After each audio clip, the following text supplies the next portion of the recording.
Welcome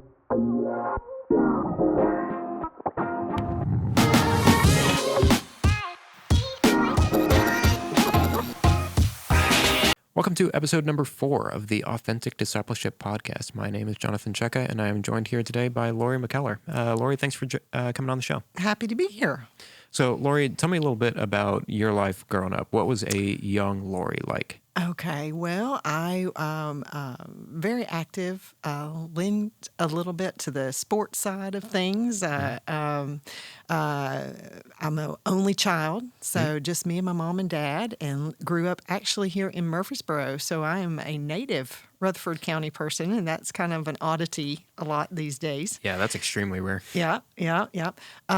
From a church standpoint, grew up in the church. I was a person that was, we were very active and involved, and, there was never a time that my parents weren't really active in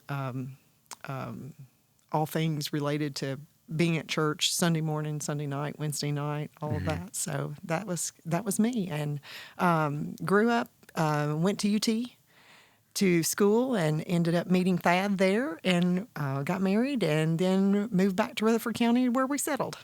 Awesome. And when would you say that your personal relationship with Jesus started, and when did that look like? I'm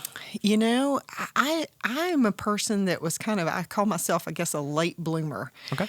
Even though I grew up in the church and had all of those relationships, and never had a period of time that wasn't following that walk, I did not accept Christ until after my son was born. And so I was probably 22, I would say.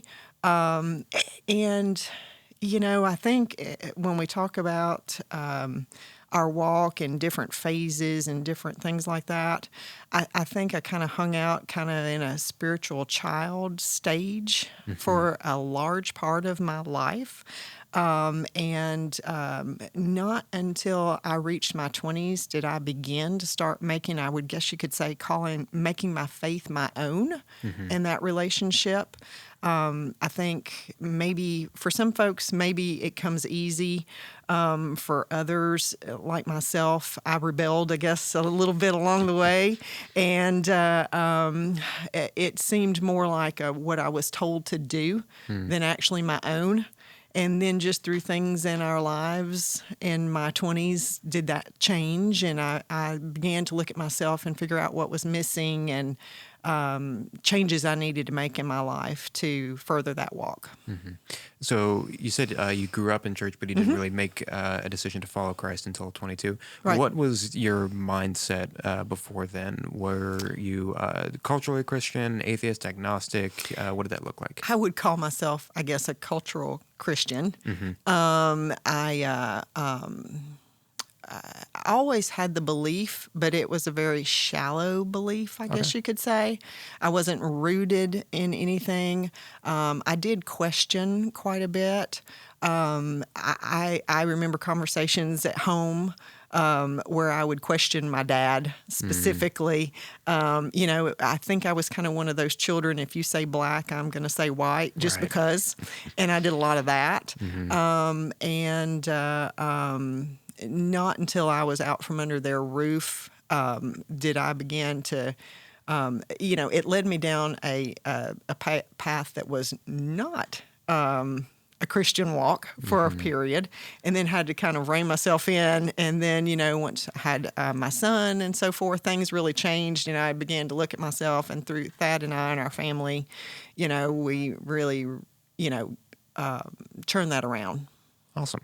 And then who has been maybe one or two people who have been disciple makers in your life, people who have led you spiritually, and what did that relationship or those relationships look like? Oh, gosh. The first person that I really think of, my mother was always a very godly woman and a huge influence in my life. And so while, you certainly didn't think of that as discipleship, looking at my mother, at least I didn't think of that in that form of a definition. Right. Then she certainly had all those qualities and characteristics, and now I know that's what she was doing with me, whether I wanted to listen and be a part of that or not. The example was there, but just through life's curves and so forth, I had an opportunity. I don't mind sharing with folks. I was a part of a 12-step group for those who live with families of being a family member of folks that have suffered with addiction and things of that nature. Right. And it's kind of odd that my first discipling relationship that I think of outside the home was outside of the church. And I found a woman there who spent a lot of time with me, who shared the gospel with me, who I was accountable to. She was always there for me in my walk. And while it might have not been through what you think of as church or discipling through the church, her God and my God were the same God. And so we were able to have that relationship. And I can say that was my first steps in discipleship, was the influence that she had on my life. It was huge. Yeah, it's interesting that you bring that up because as I'm thinking through this, I think in programs like AA or NA or something where it's just this vague higher power, maybe it's a little bit more difficult to do that. But in a program like Celebrate Recovery, where it's Christ-centered and whoever your sponsor is or your sponsee, man, talk about an intentional discipleship opportunity right there. Yes, that's awesome. Yes, very much so. And for she and I, it wasn't a biblically based program. It just happened to be that, you tend to flock to people that you feel are like you. And so I sought her out, and it was a very good fit. And I still have nothing but wonderful. We don't get together now like we ever used to. I go long periods of time without ever speaking with her. It's just one of those. It was in that season, but she had a huge impact on my life. Awesome. Awesome. So let's get into today's topic a little bit. We are talking about the stages of spiritual growth from spiritual infancy to spiritual childhood. And I would like to clear up real quick that the topic chapter title in the workbook is quite possibly the worst chapter title I have ever made. Dead to Child. It's got a certain force to it that a little ominous. I couldn't really figure out a good way around that because in my mind, we're going from being spiritually dead to being a spiritual child, but that's way too long. It's like 6 words. We need to shorten that up. Yeah. Dead to Child. Yeah. So sorry about that. No, that's all right. So when people, or even before really, they start their spiritual journey and they don't yet have a relationship with Christ, we would describe them as spiritually dead. What does that mean? I think that it doesn't necessarily mean that obviously you don't have a relationship, but that can be any number of things. For someone like myself, it just wasn't cultivated, maybe. For others, it can be an actual willingness of, I do not want this in my life, a rebellion against that. And when you think agnostic, atheist, that sort of thing. And then there, in our book, I think we talk about it, but, ignorance. And ignorance is not a negative connotation. Ignorance can just mean not knowing. That's not a negative. It's just can be a lack of knowledge or a lack of any experience there. Yeah, because you just don't know what you don't know. Exactly. And so that's what I think of. And I just think of what we can do for folks in that period of being just sharing of ourselves. You're probably not gonna. I'm probably getting a little ahead here, but it's one of those things that you're not going to will someone to do what you want them to do. That kind of it starts feeling like maybe how I grew up, and somebody will put the brakes on you for that kind of behavior where, we talk about sharing with those people, just sharing of yourself, that we look different somehow to these folks, that there's something about us that stands out, that they look and see something in you that they want. That's, to me, how you reach them as well. Yeah, and I'm really glad that you brought up yourself as an example of someone who is spiritually dead, because it's not necessarily just someone who says there is no God or that Jesus isn't the only pathway to heaven or something like that. It's entirely possible to be a nominal professing Christian and to be absolutely spiritually dead, because there's not that Indifferent. relationship with God. Absolutely. So again, we're not going into deep tactics here today. We're just going broad level overview, and we'll talk more about sharing our faith with spiritually dead and so on later on. But when someone does come to a saving faith in Jesus Christ, they're ready to go and they don't know what to do next. What are some good first steps? Gosh, getting them plugged in to a church family, a family of believers, sharing of yourself, biblical truth.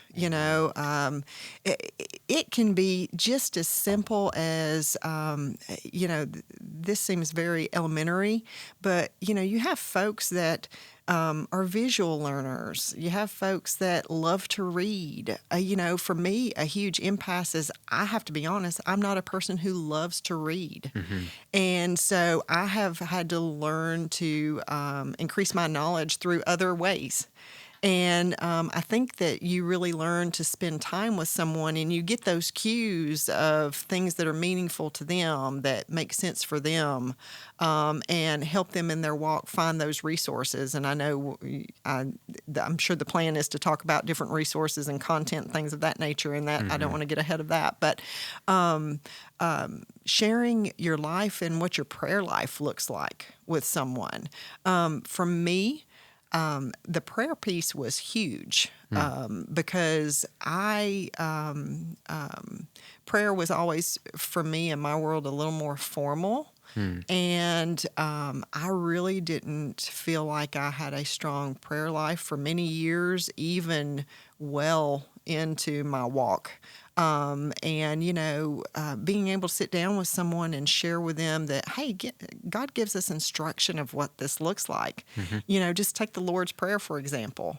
And, that's an outline, of showing gratitude and acknowledgement of how mighty God is, and what He's done for us. And then sharing with Him our faults, our failures, things that are our worries, and, the idea of forgiveness. All of that is in the Lord's Prayer. And, sharing that with folks and easing them. Being a Christ follower can seem very ominous, I think, to folks. But taking the idea of prayer, or why do you tithe? What does that look like? Being able to share some ideas around that. All of those things that we kind of take for granted, that to a new believer are really important steps in their walk. And if they can see what you're doing, if you can model that for them and be able to have those conversations, understand how they learn and how they best receive information, all of those ideas I think are really important. Absolutely. I don't know if I totally answered your It was question. Good enough. Close enough. Yeah. Close enough. We'll give you a pass. There you go. It was great. So a couple of things, kind of building off what you were talking about. When you started to realize, hey, my prayer life is not necessarily what it should be, what did that look like? Of someone was modeling a really healthy prayer life for you, and you just kind of noticed it, and you're like, hey, I want that? Or was it them having specific conversations with you? Hey, how are you doing on prayer? And then, well, not so great now that we're talking about it. What did that look like? I actually have a friend who I knew some people can give off a vibe, I guess you could say. I knew she had a very strong prayer life. And I talked to her about my lack, I guess, thereof. And, she was telling me that, her mother, for instance, was a huge prayer warrior, and what that looked like in her life growing up, and how that was always a part of her family. And I thought, I want that, and she was able to share. And then I noticed that when we would pray together, she had this ease about her and her comfort, and that it was just a conversation that she was having with her father, and that she welcomed me into that. She was always very kind that way. And it wasn't like she and I were spending tons of time together, but, in relationship with folks, if you're walking that, you pick up on these things. And so I noticed there was something very strong about her in her prayer life. And then I began to dig myself, and then notice that, hey, if I just take something, the biblical, instructions on what prayer look like, and then turn that into my own as a conversation, it makes the world of difference. Another thing I also noticed too is that, I tended to be a person who would wait till the end of the day when I'm tired, when I'm drained, there wasn't much left in me, and think, well, this is a great time for me to pray. And it's not. And I know I'm a much better person in the mornings. And so I changed my habits as well. And, it's kind of like if you want to make something a priority, you have to make changes to accommodate that. And that's what I did. So now my prayer time is in the morning, many times on my way to work. And, it keeps me going, trying to share with other women what the changes have been like in my prayer life. And so. Yeah, and that's huge, to know yourself well enough that, hey, if I put this off until the end of the day, it's not going to get done. It's not going to be pretty. And it's interesting as well, having conversations with people in authentic discipleship and following Jesus, just the broad range of people's experiences and abilities. So a good example, my wife and I, before we got married, was the kind of person who would like to go to bed early, get up early, get a jump start on the day, and then I'm tuckered out by the end of it, ready to go to bed. She is the exact opposite. She likes to stay up late and get up late, and we brought out the worst in each other. So now we stay up late and get up early. So there's just no sleep in our house now. But yeah, all that to say, different people operate differently. So again, I'm the kind of person who, same kind of thing, I need to get it done first thing in the morning or it's not going to get done. And for some people, they just work best at night. And that's perfectly okay. The important thing is to make sure that we are sharing these habits and that we're integrating them into our own lives. One more sidebar about that. My wife was walking with a young woman who was brand spanking new to Christianity. And talking again about how people don't know what they don't know. Some of the conversations they were having was, hey, I'm reading my Bible and there are all these like little numbers in the middle of the sentences. Like, what is that about? So going into it with absolutely no assumptions of like, I need to explain what a chapter and a verse is, how that wasn't originally in the Bible, but it helps us reference particular places. Just being aware that, again, people don't know what they don't know. Yeah, exactly. And, for somebody like myself, I've shared this with folks that are younger in their walk. Me being a visual learner, resources like the Bible Project. That's great for folks like myself who like having a visual tool there to help, and is really good for, I would say, young believers or folks that have a little further in their Christian walk, just to give that overview and so forth and how they approach things sometimes. That's just... Yeah. And for anyone who doesn't know, the Bible Project, I think they just came out with an app recently that's pretty sharp, but they've got a whole series of videos on YouTube and podcasts and so on and so forth where they just talk about the Bible. And they do a really good job of going both broad overview and way down into the weeds. So that's a really good resource. So as we're starting to move from spiritual infancy to spiritual childhood, the markers of those, what are they? How do we know that someone is starting to develop in their knowledge enough that maybe the primary thing, obviously we're still sharing with them during all this, but we can move on to not other priorities, but other steps. What's kind of the indicator that people are starting to move into that stage? Well, that they're needing to make that connection, I think, is huge. A spiritual child, we talk about connection to God, connection to a family of believers, and a connection to a purpose. And I think that if you have just one of those, you'll be lacking. And, the main thing, obviously, is connection to God. Having that established. but a connection to other believers. The whole idea there is, taking people out of their comfort zone a little bit. Yep. And that can be a really intimidating, hard thing to do. But, Extremely. if you're walking with someone, being able to spend the time with them and talk about areas that they can connect, especially for a purpose, what makes sense for them to serve. I know in my younger years, when my son was younger, it made sense for me to serve with the younger kids in church.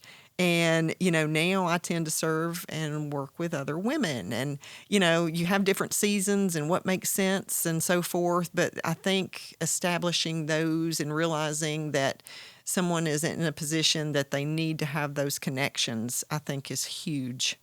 And, that was a place, honestly, that I struggled a lot of years through different things going on in our family and so forth.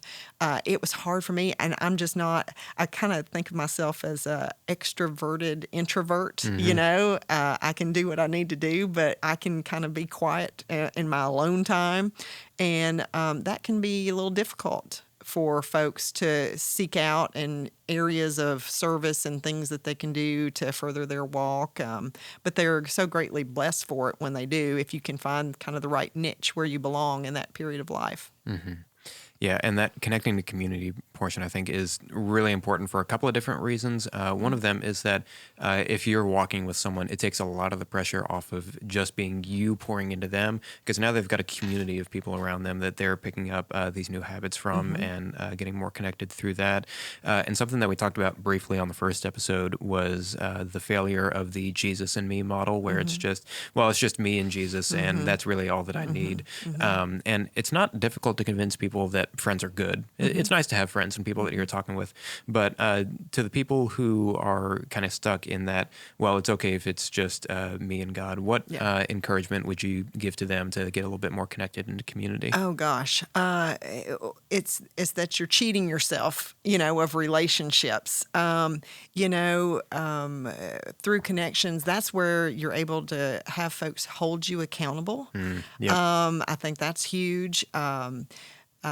Being able to have other people help you in that walk to find your purpose. Sometimes we're not actually the best gauge, and having someone walk along beside you is a huge help. I even think of, when I think of a child and needing those connections, to me that's too where you can kind of run into folks kind of getting into bad theology or things that are not, that if they're walking with someone and have those connections, that they will be guarded from if they have strong believers around them. And, I think of the service piece is kind of a little bit of a scary time, because that's where folks can tend to get hurt along the way. And, you hear these comments like no hurt like church hurt.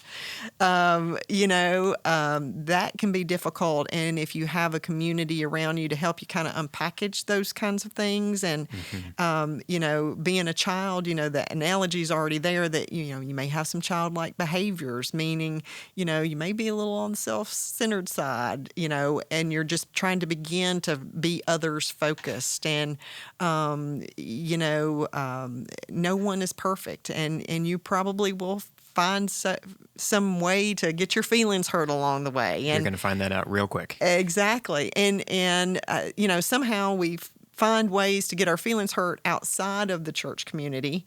But there's something about how we kind of build up the idea that, you shouldn't get hurt within the church community. Right. But that's not the reality, because we're all sinners and we're the folks making up the community. So, we're all just doing the best we can. And so to have folks to unpackage that kind of thing, folks to lean on and talk through, so you don't become disgruntled or down, and that's where I think a lot of people can actually walk away, because it's their first step in stepping out in that faith and service, and need to have good experiences there. Yeah. And I'm really glad you talked about the accountability that comes in community as well. I was talking about this in Following Jesus the other night, but it's real easy to get really off track really quickly. And unless you have someone there who can identify that and help bring you back, it's really easy to go way far out there. Yeah. But again, it's much more difficult to do that to that degree that quickly if you have people around you who can say, hey, that doesn't seem to be going super well. How are you doing? Yeah. And then along with that as well, getting them used to the idea that human beings are difficult. And there's a lot of problems that come along with them, but it's good and necessary that we be in community. So starting to expose them to, again, as we're walking them through this in the hopes that eventually they'll go out and do this themselves, slow dripping those opportunities to see, hey, people aren't always going to be super nice. They're not always going to play with you very well. Yep. And just making sure that they start to get those experiences slowly and again in I say controlled environment, not exactly controlled, but you know what I mean. Yeah. No, that's hugely important. And you talked a little bit about getting involved in serving. So when we convince someone that community is extremely important, we're starting to get them involved in that. How do we then start to take those next steps of, okay, this isn't just about you and what you're receiving. Now we need to start getting you involved in ministering to other people as well. What does that look like? Gosh, for me, I just had to have folks kind of push me out of the nest a little bit. Not really comfortable necessarily. I've done a lot of things like what we're doing right now that is very much out of my comfort zone. That you just you realize that you just keep putting one foot, I guess, in front of the other as far as service goes. But helping someone to figure out their talents and gifts, I think, is huge. I'm not necessarily, for instance, going to go be a part of the 2-year-old, ministry like I once was. It's just not necessarily what I think is my gift right now, and I think is a part of other people's gifts right now. We're all at different places, and doesn't make one more than the other or anything like that. But helping folks kind of figure out their gifts, I think is huge. And I've had folks do that with me along the way, and that's. I think it's a lot about walking with people and figuring out what their strengths are, and getting that aligned with just that comfort of you might have to go with someone. I know when we started AD and the whole idea around leading some in AD, I had a really good, strong group of people around me that helped walk through that with me, because maybe I had not been in that leadership with other adults, and what that looked like, and being able to have folks that I was comfortable with, talking that through, accountability. It's hard to, it's that piece of you don't know what you don't know, but it's hard to walk out things if you're not living it. So making sure that, I'm accountable and I'm in the Word, and what does my prayer life look like, and so forth. All of those things, I think, play a big role in what your service looks like, because it's harder to serve if you don't have that God connection, and if you don't have that group of believers around you. Right. And I'm really glad that you talked about identifying people's strengths and their giftings and their passions, because it's there is a broad overview, like this is our purpose as Jesus followers that we're trying to direct them towards. That's universal to all believers at all times, at all places. And there's also specific ways in which we work those out in our particular context. So just talking about myself for a moment, there was one time the folks over in the nursery made the mistake of asking me to fill in, I think it was in the crawlers, so like somewhere around 13 months old. I don't know what to do with kids, so there's just all these kids crawling around with toys everywhere, and they say, I could just go play with them. I'm like, I need an instruction manual. I need step by step. So they ended up putting me on stroller duty pretty quickly to just walk the stroller back and forth. But identifying where people's strengths are, what they're passionate about, because if we, again, not that we only have to do things that we like, but if you are more of an introvert like me, and directing people in the parking lot or at least suggesting to people in the parking lot where they should go, that it's going to make a huge difference for just their enjoyment of it and their continued ability to go out and do it. Again, there are times to be uncomfortable. I still served in the nursery. There was actually a period of time where I was the hall monitor in the Echo hallway for a little bit, just because, again, I'm not good with kids, but you need someone to stand in the hall. I found a fit. There you go. I found something, and I sat in that chair very well for 45 minutes. I think it's easy to have a lot of fear around that. Any kind of stepping out in faith. I think it's Paul in Ephesians talks about how he asked other folks to pray for him for boldness and to remove fear. And, when I think of Paul, I think as kind of a powerhouse, and someone who definitely wasn't shirking away from his role or what his goals were to lead others to Christ. But it helps me to know that even a Paul was struggling with, hey, help me be bold, help me deal with fear, and help my words be received. That helps to know that if he struggled there and ask others to pray for him in that way, that it's understandable that we would be nervous and have a lot of fear and so forth as well. Absolutely. So as we're coming to a close here, any final thoughts on these spiritually dead to spiritual child phases, or just one takeaway that you want people to have after this episode? Oh, gosh. I think, I think it's just like we just were talking about. It's easy to have fear. If we just see people as, these folks are children of God.